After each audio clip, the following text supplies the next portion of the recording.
boîtes de truffes qui sont restées au congélateur et qui vont me permettre de préparer l'inoculum. Notre objectif est donc de mycorhizer des arbres correctement et s'assurer que ce soit bien des mycorhizes de Melanosporum. Nous avons, après avoir vérifié les truffes et les avoir broyées, fait ce jus, cette soupe de truffes, qu'à présent est mise sur de la vermiculite et de la perlite dans la bétonnière afin de mettre absolument l'inoculum et d'enrober ces produits avec l'inoculum. À présent, nous prenons de la tourbe blonde et du calcaire que nous allons également mettre dans le mélange pour préparer le substrat. Après avoir bien opéré le mélange et qu'il soit fait d'une manière tout à fait harmonieuse, nous récupérons donc ce substrat qui va nous permettre de mycorhizer donc les plantules. Ce substrat est relativement léger et donc il faut prendre les plants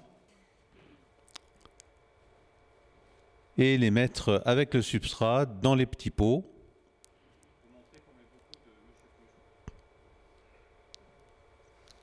Là, ils sont mélangés dans de la poudre de truffe, de façon à s'assurer qu'il y ait suffisamment d'inoculum.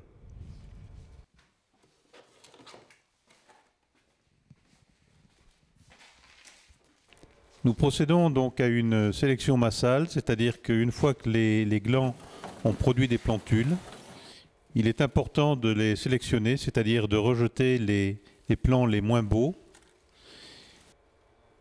de dépivoter le plant, la plantule, et de faire en sorte qu'elle puisse être mise directement dans le petit pot.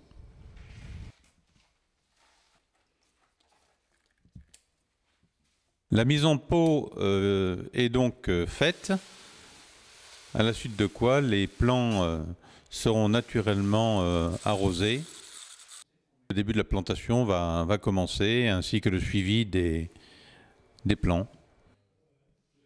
Voilà le bois raméal. Ce bois est issu des branchages qui sont broyés finement, de façon à pouvoir obtenir de la lignine, de la cellulose, des polyphénols et des tanins. Ce bois va permettre de décompacter la terre. Il sera utilisé premièrement en mulch et l'année suivante, il sera enterré. À l'exception de la plantation, on peut voir que l'on met du bois raméal de façon à permettre aux racines et en tout cas aux pivots de descendre très rapidement dans le sol. Le bois raméal permet donc, ainsi que je le disais, de décompacter la terre et surtout de maintenir une certaine humidité. Il est mangé par les basidiomycètes qui déstructurent la lignine et permettent de faire de l'humus assez rapidement, ce qui est indispensable pour voir nos arbres pousser dans des conditions favorables. La première année, on l'utilise en mulch, c'est-à-dire autour de l'arbre, autour du chêne. On met à peu près 10 cm. En réalité, je me suis basé sur différentes méthodes, et entre autres une méthode italienne issue des truffes sauvages, dans laquelle nos amis italiens de la région de Marche, donc à Roccafluvione, régénèrent les arbres. C'est-à-dire qu'un arbre, très tôt, il faut apprendre à le tailler, il faut qu'il soit habitué à la taille. On va retailler l'année suivante parce que le gourmand est devenu... En fait, on doit couper tous les rameaux, tous les gourmands qui sont verticaux. Toutes les branches qui sont un peu basses aussi, forcément. Pour qu'à la fin, ça fasse un travail harmonieux.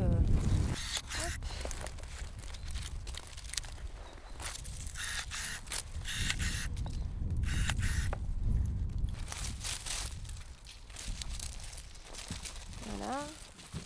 Là, sur trois gourmands, essayez de faire un choix.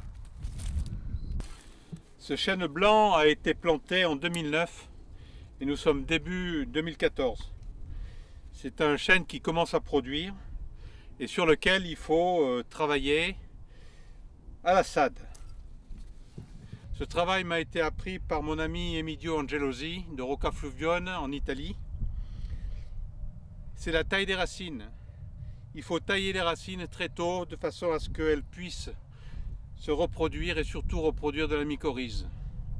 Ce sont les conditions pour que cet arbre fasse beaucoup de mycélium et produise plus tard de la truffe.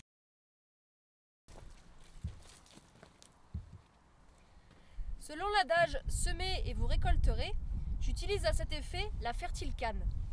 La fertile canne permet de faire un trou à 20 cm de l'arbre et d'y incorporer un inoculum.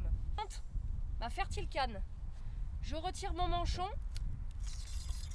intérieur. J'y dépose mon inoculum à l'intérieur et dès lors, je peux faire redescendre le manchon et bloquer le système afin de faire descendre l'inoculum au fond de la terre. Je retire le fertile canne et je bouche mon trou. Donc il faut préfigurer par un travail très organisé, à la fois de taille, comme je le disais, de l'arbre et puis des racines, mais surtout de travail du sol, de façon à avoir un sol très décompacté, afin que les antibiotiques qui sont générés par l'arbre et qui font le brûler autour de l'arbre puissent permettre à la truffe de s'installer.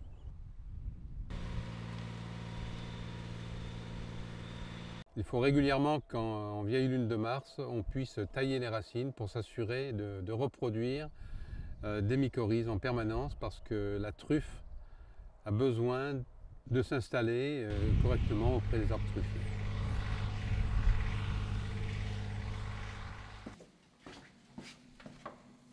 Nous pénétrons dans le laboratoire où rien n'est laissé au hasard. En effet, tous nos plans sont tracés et suivis selon leur évolution. Je dépote donc un chêne afin d'y observer les racines. La binoculaire nous permet, à juste titre, d'observer la densité racinaire, l'évolution et surtout la quantité de mycorhizes de Melanosporum. Au microscope, nous pouvons également observer le mariage des spores de mélano ou bien le mycélium septé, c'est-à-dire par des barres verticales qui représentent le septum du mycélium. À la bino, les mycorhizes de mélano représentées par des petites massues. Place au cavage, à la récolte des truffes.